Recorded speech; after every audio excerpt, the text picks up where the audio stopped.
بسم الله الرحمن الرحيم نحمده ونصلي ونسلم على رسوله الكريم أما بعد. اگر پانی ہم نے وضو کے لیے کسی برتن میں لیا ہوا ہے اور اس پانی میں کسی بچے نے ہاتھ ڈال دیا یا کسی کافر نے ہاتھ ڈال دیا تو اگر ان کے ہاتھ پاک ہیں تو اس سے وہ پانی ناپاک نہیں ہوگا، اس سے ہم وضو اور غسل وغیرہ کر سکتے ہیں۔ اور چونکہ چھوٹے بچوں کا اعتبار نہیں ہوتا تو اگر اور پانی ملے تو وہ زیادہ بہتر ہے، لیکن اگر اور پانی نہ ملے تو اگر ان کے ہاتھ پاک ہیں اور ہمیں یقین ہے کہ ان کے ہاتھ پاک ہیں تو پھر اس پانی کو ہم استعمال کر سکتے ہیں، اس سے کوئی فرق نہیں پڑتا۔ اگر ہم نے پانی لیا وضو کے لیے یا غسل کے لیے یا گھریلو استعمال کے لیے اور اس میں کوئی ایسا جانور گر کر مر جائے یا مر کر گر جائے کہ جس میں خون نہیں ہوتا، اور وہ چند جانور ہیں، مچھر اس میں خون نہیں ہوتا، بچھو اس میں بھی خون نہیں ہوتا، شہد کی مکھی اس میں بھی خون نہیں ہوتا، اور بڑ وہ جو کاٹنے والی مکھی ہوتی ہے اس میں بھی خون نہیں ہوتا۔ یہ جانور اگر پانی میں گر جائیں، چاہے گر کر مریں یا مر کر گریں، تو اس سے اس پانی پر کوئی اثر نہیں پڑتا، وہ پانی پاک رہتا ہے، اس کو ہم استعمال کر سکتے ہیں۔ اگر ہم نے پانی اوپر ٹینک میں ہے، یہاں تو اس کا موقع نہیں آتا لیکن اپنے ملکوں میں بہت زیادہ آتا ہے، چھت پر ٹینکی ہے، اس میں پانی آتا ہے اور بہت زیادہ گرم ہو جاتا ہے، اور وہ جو گرم ہوتا ہے تو وہ دھوپ کی تیزی کی وجہ سے گرم ہوتا ہے، اور بعض اوقات بہت سخت گرم ہوتا ہے، تو اس طرح کے پانی کو بھی ہم استعمال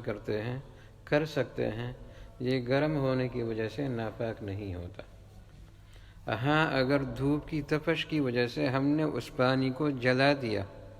تو اب جلنے کے بعد اس پانی کا استعمال جائز نہیں ہوگا۔ دھوپ کی تپش سے اگر وہ پانی جل جائے تو اس کا استعمال تو جائز نہیں، لیکن ویسے اگر گرم ہو جائے تو گرم ہونے سے وہ پانی ناپاک نہیں ہوتا، اس کو ہم استعمال کر سکتے ہیں۔ اور دھوپ سے جو پانی جل جائے تو وہ ناپاک تو وہ بھی نہیں ہوتا، لیکن ڈاکٹری لحاظ سے اس کا نقصان ہے، اس وجہ سے علماء اس پانی کے استعمال سے منع کرتے ہیں۔ ڈاکٹری لحاظ سے اس کا نقصان یہ ہے کہ اس کے بارے میں کہا جاتا ہے کہ اس کے استعمال سے انسان کو برس کی بیماری پیدا ہو جاتی ہے، یعنی چمڑا جو سفید اور کالا ہو جاتا ہے وہ بیماری پیدا ہو جاتی ہے، تو اس احتیاط کی وجہ سے اس کے استعمال سے منع کرتے ہیں، اس وجہ سے نہیں کہ وہ پانی ناپاک ہو گیا، تو لہٰذا اس کو استعمال تو نہیں کرنا چاہیے، اس وجہ سے کہ خطرہ ہے کہ بدن میں کوئی بیماری آ جائے، لیکن یہ مطلب نہیں کہ وہ ناپاک ہو گیا۔ کبھی کبھی ایسے ہوتا ہے کہ ہم جب ٹوٹی کھولتے ہیں، یہاں پر تو پانی ٹھیک رہتا ہے اس لیے کہ سیوریج کا نظام ان کا اچھا ہے، لیکن اپنے ملکوں میں اور خاص کر کراچی جیسے بڑے شہروں میں اس کا موقع بہت زیادہ ہوتا ہے کہ جب بارشیں وغیرہ ہوتی ہیں تو جیسے ہم ٹوٹی کھولتے ہیں تو اس سے گندا پانی آنا شروع ہو جاتا ہے۔ اب یہ گندا پانی کیوں آ رہا ہے؟ اگر ہمیں یقین ہو کہ پیچھے سیوریج کا پانی یعنی گٹر کا پانی اس میں مکس ہو رہا ہے تو اس کی وجہ سے تو اب اس کا استعمال تو اس وقت تک جائز نہیں ہوگا جب تک کہ صاف پانی آنا شروع نہ ہو جائے۔ جب صاف پانی آنا شروع ہو جائے تو اب کہا جائے گا کہ اب پانی ٹھیک ہے، اس لیے کہ نل سے جو پانی آتا ہے پائپ کے ذریعے سے، یہ جاری رہنے والے پانی کے حکم میں ہوتا ہے، اور جاری رہنے والے پانی کا حکم یہ ہے کہ اس میں اگر نجاست پڑ جائے تو وہ ناپاک نہیں ہوتا، اس لیے کہ وہ بہتر رہتا ہے اور وہ جاری رہتا ہے، تو وہ نجاست وہاں پر ٹھہرتی نہیں ہے، یہ اس کا حکم ہے۔ اگر ہم نے مکان کے اوپر ٹینکی بنائی ہے پانی کی اور اس میں کوئی پرندہ آ کر مر جائے اور اندر وہ پھول جائے، بدن اس کا موٹا ہو جائے، پھول جائے، تو ایسے موقع پر کیا کریں؟ یا اس کے پرندے کے علاوہ کوئی اور اس طرح کا جانور ہے، کبوتر ہے یا کوئی اور اس طرح کا جانور ہے جو اس میں گرا ہے، مرا ہے یا مر کر گرا ہے اور اس کا بدن پھول گیا، سوج گیا، تو اب اس کا کیا کریں؟ تو اگر ہمیں معلوم ہو کہ یہ جانور کب گرا ہے تو اس وقت کا اعتبار ہوگا کہ یہ کہا جائے گا کہ فلاں وقت سے یہ پانی ناپاک ہے، اس پانی کو نکال دینا چاہیے، اور تاکہ دوسرا پانی آئے صاف اور اس کو استعمال کرے۔ اور اگر ہمیں یہ معلوم نہ ہو تو پھر 3 دن اور 3 رات کا اعتبار کیا جائے گا کہ 3 دن اور 3 رات سے یہ سمجھا جائے گا کہ یہ پانی ناپاک رہا ہے، اس لیے کہ اس کے پھولنے کا مطلب یہ ہے کہ اس کو پانی میں کافی وقت گزرا ہے، تو 3 دن اور 3 رات کا اعتبار کیا جائے گا۔ تو لہٰذا 3 دن اور 3 رات تک اگر اس پانی سے وضو کیا گیا ہے، غسل کیا گیا ہے یا کپڑے دھوئے گئے ہیں اور ان کپڑوں کو پہنا گیا ہے، تو اس کی وجہ سے ان کپڑوں میں یا اس وضو اور غسل سے جو نمازیں وغیرہ پڑھی گئی ہیں وہ 3 دن اور 3 رات کی نمازیں دوبارہ دہرانی پڑیں گی۔ اور اگر پتہ چل جائے کہ کس دن یہ گرا ہے تو پھر اس دن کا اعتبار ہوگا، لیکن اگر پتہ نہ چلے تو پھر احتیاطاً اسی بات کا اعتبار کیا جائے گا۔ کبھی آپ نے دیکھا ہوگا کہ کنویں وغیرہ میں ہم وہ کچھ کیمیکل ڈالتے ہیں یا ایسی دوائیں ڈالتے ہیں جیسے وہ کیڑے وغیرہ اگر ہوں تو وہ مر جائیں، تو اس طرح کے کیمیکل یا اس طرح کی دوائیں ڈالنے سے وہ پانی ناپاک نہیں ہوتا،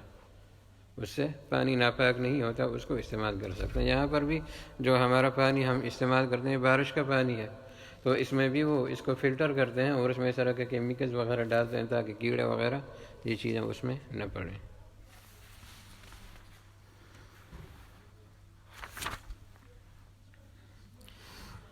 اگر پانی گٹر کا ہے، اور یہ بڑا خطرناک مسئلہ ہے، ڈر بھی لگتا ہے کہ بیان کروں یا نہ کروں، اس لیے کہ لندن والے اس میں مبتلا ہیں۔ گٹر کا پانی ہے، سیوریج کا پانی ہے، اس کو اگر سائنسی تکنیک سے دوبارہ صاف کیا جائے تو صاف کرنے سے وہ پانی پاک نہیں ہوگا، لیکن لندن والے اس کو صاف نہیں کرتے، اس کو فلٹر کرتے ہیں۔ تو فلٹر کرنا اور چیز ہے اور صاف کرنا اور چیز ہے۔ صاف کا مطلب ہے کہ اس سے اس کچرے کو دور کر دیں، اور فلٹر کا مطلب ہے کہ دوبارہ اس کی حیات تبدیل کر دیں۔ تو فلٹر کرنے سے تو پانی کا استعمال جائز ہو جائے گا، لیکن اگر صرف صاف کریں تو صاف کرنے سے وہ پانی صاف تو ہو جائے گا، پاک نہیں ہوگا۔ اگر ناپاک پانی ہے تو اس کو وضو اور غسل وغیرہ کے لیے استعمال کرنا یہ جائز نہیں ہوگا۔ اگر کسی آدمی نے، اور یہ یہاں پر بھی یہ ہوتا ہے، اللہ معاف کرے، اب ہمارے مسلمان جو ہیں اور خاص کر ایشین مسلمان وہ جائز ناجائز کے فرق کو کم سامنے رکھتے ہیں۔ آپ لائسنس کی دکانیں کھولی ہیں، انشورنس کی دکانیں کھولی ہیں اور پتہ نہیں کیا کچھ کھولا ہوا ہے، بینکوں میں ملازمت ہے وغیرہ وغیرہ، تو یہ چیزیں خطرناک ہیں۔ اگر کسی نے وضو خانہ بنا دیا، کنواں بنا دیا یا اور ٹیوب ویل وغیرہ لگا دیا اور اس میں جو پیسہ استعمال ہوا ہے وہ حرام کا پیسہ ہے، وہ پیسہ مکمل حرام کا پیسہ ہے، چاہے سود کا پیسہ ہو، جوئے لاٹری کا پیسہ ہو، انشورنس کا پیسہ ہو، یا جو عورتیں غلط کمائی کرتی ہیں ان کا پیسہ ہو۔ تو چونکہ کنواں تو پاک ہے، اس سے اگر ہم نے وضو اور غسل کیا تو وہ ہو تو جائے گا، لیکن اگر ہمیں معلوم ہو تو بہتر نہیں ہے، بہتر یہ ہے کہ آدمی اس سے اپنے آپ کو بچا لے۔ لیکن اگر اس نے وضو کر لیا، غسل کر لیا اور نماز پڑھ لی تو نماز ہو جائے گی، لیکن ظاہر ہے کہ اس طرح کی نماز بے روح ہوتی ہے اور ثواب میں کافی کمی آتی ہے اس کی۔ تو اگر ہمیں پہلے سے معلوم ہے تو احتیاط کرنی چاہیے اور اس سے اپنے آپ کو بچانا چاہیے۔ اچھا، اور اگر پانی ایسا ناپاک ہوا کہ اس کی تینوں صفتیں، تینوں کوالٹیاں تبدیل ہو گئیں، اس کا کلر بھی چینج ہو گیا، اس کا ٹیسٹ وہ بھی چینج ہو گیا، اور اس کی سمیل بھی چینج ہو گئی، تینوں چیزیں چینج ہو گئی، ناپاک ہو گئی، تو اب اس طرح کا پانی جو ہے اس کو نہ تو وضو کے لیے ہم استعمال کر سکتے ہیں، نہ غسل کے لیے استعمال کر سکتے ہیں، نہ کپڑے دھونے کے لیے استعمال کر سکتے ہیں، نہ کھانا پکانے میں استعمال کر سکتے ہیں، نہ جانوروں کو پلا سکتے ہیں، اور اگر گھر میں صفائی کرنا چاہیں تو اس پانی کو چھڑکاؤ کے لیے بھی استعمال نہیں کر سکتے۔ اگر مکان بنا رہے ہیں تو اس کے سیمنٹ بجری میں بھی اس پانی کو استعمال نہیں کر سکتے۔ تمام چیزوں سے اس پانی کو بچانا ہوگا، یہ اس کا حکم ہے۔ اگر پانی دریا کا ہے، ریور یا ندی کا پانی ہے یا کنواں ہے، لیکن وہ ایسی جگہ میں ہے کہ وہ جگہ کسی کی ملکیت نہیں ہے، سرکاری زمین ہے یا بنجر زمین ہے، کسی کی ملکیت نہیں، یا چشمہ ہے اور وہ بھی ایسی جگہ میں ہے، تو اس طرح کے پانی کو کوئی بھی انسان استعمال کر سکتا ہے، اس کو اس سے روکنا جائز نہیں۔ کوئی بھی انسان استعمال کر سکتا ہے، کسی کو حق حاصل نہیں ہے کہ اس کو اس پانی کے استعمال سے روکے۔ اگر وہ کسی کی ملکیت میں ہے، مثلا میری ملکیت میں زمین ہے اور اس میں کنواں ہے، یا میری ملکیت میں زمین ہے اور اس میں پانی کا چشمہ ہے، تو اگر کوئی آدمی پینے کے لیے اس سے لے جانا چاہے، یا غسل کے لیے لے جانا چاہے، یا کپڑے دھونے کے لیے لے جانا چاہے، یا اپنے جانوروں کو پلانا چاہے، تو مجھے یہ حق حاصل نہیں کہ میں ان کو روک دوں۔ اس کا حق مجھے بھی حاصل نہیں کہ میں ان کو روک دوں۔ یہ عام ضرورت کی چیزیں ہیں، اس میں روکنا جائز نہیں ہے اور اس کا حق کسی کو حاصل نہیں۔ کبھی کبھی ایسا ہوتا ہے کہ باہر اپنے ملکوں میں خاص کر اس سے بہت واسطہ پڑتا ہے کہ آدمی سفر کر رہا ہے، کسی شہر میں جا رہا ہے، جگہ جگہ سبیلیں بنی ہوتی ہیں، پینے کا ٹھنڈا پانی ہوتا ہے، لوگوں نے مشینیں لگائی ہوتی ہیں یا مٹکے رکھے ہوتے ہیں، تو مقصد یہ ہوتا ہے کہ کوئی بھی راہ گزر آدمی، کوئی بھی مسافر وہاں سے پانی پی سکتا ہے، آنے جانے والا اس سے پانی پی سکتا ہے، تو وہ پانی پینے کے لیے ہے، وہ غسل اور وضو کے لیے نہیں ہے۔ تو اگر ہم غسل اور وضو کے لیے استعمال کریں گے تو یہ ٹھیک نہیں ہوگا، اس لیے کہ مالک نے اس کو اس کے لیے وقف نہیں کیا، اس نے پینے کے لیے وقف کیا۔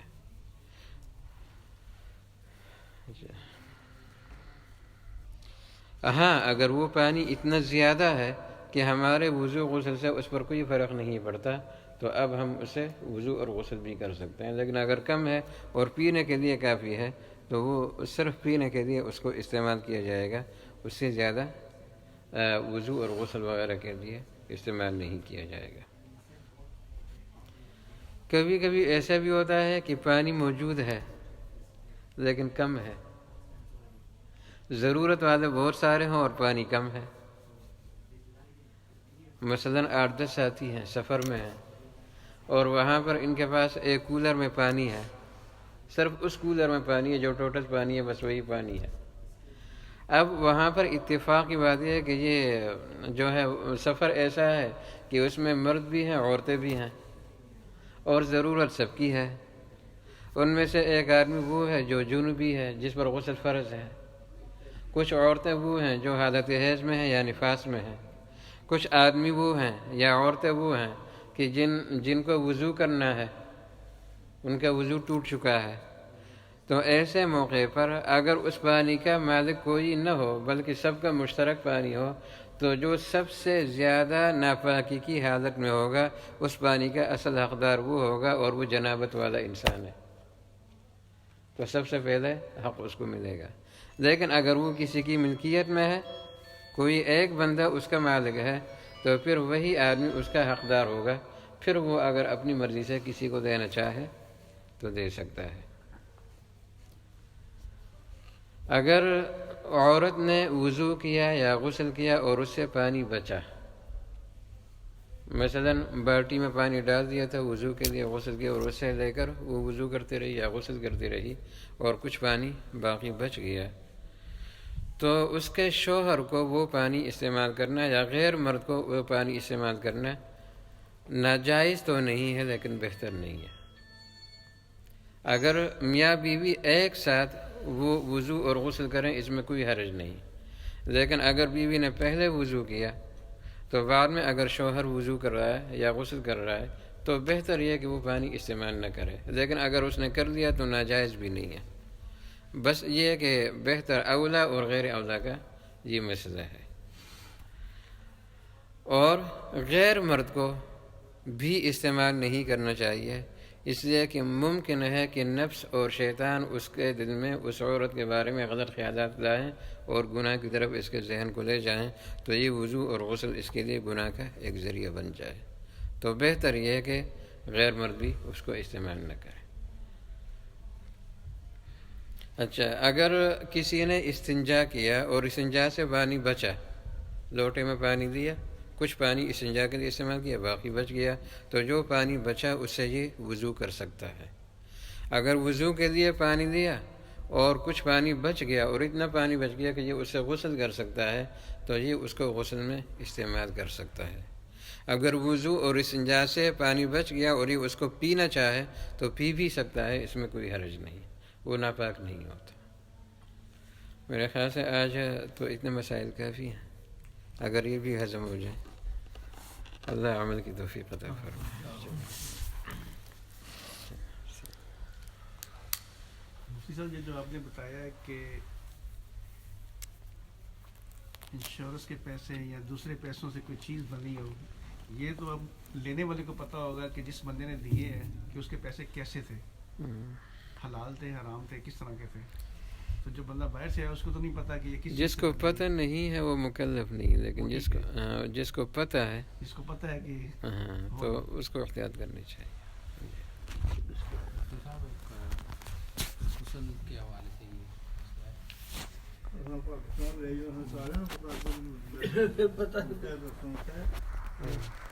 جتنے سارے سیاسی بندے اپنی بیوی اگر فوت ہو جائے تو اس کو غسل دے سکتا ہے، یا بیوی اپنے مرد کو غسل دے بیوی دے سکتی ہے، مرد نہیں دے سکتا۔ اچھا، بیوی دے سکتی ہے۔ مرد تو اس وقت آزاد ہو گیا، اسی وقت سے شادی کر سکتے ہیں، اور مرد اگر مر جائے تو وہ بیچاری عدت میں ہے، وہ ابھی تک اس کی بیوی ہے، 4 مہینے 10 دن تک بیوی غسل دے سکتی ہے۔ ہاں، وہ دے سکتی ہے۔ حضرت ابوبکر رضی اللہ عنہ نے وصیت کی تھی کہ میرے مرنے کے بعد مجھے غسل میری بیوی اسماء بنت عمیس دے دیں، اچھا، اور انہوں نے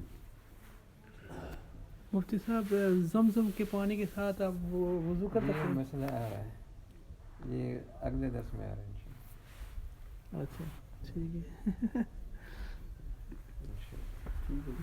اتنے سارے کام اتوں تک ہی ہے، سارے انہوں نے بڑا سواب ہونا اتوں کی گل بجی ہے۔ مفتی صاحب، نماز بجیا وہ نہیں، مولوی نے جب دسوں بجیا وہ آنا بھی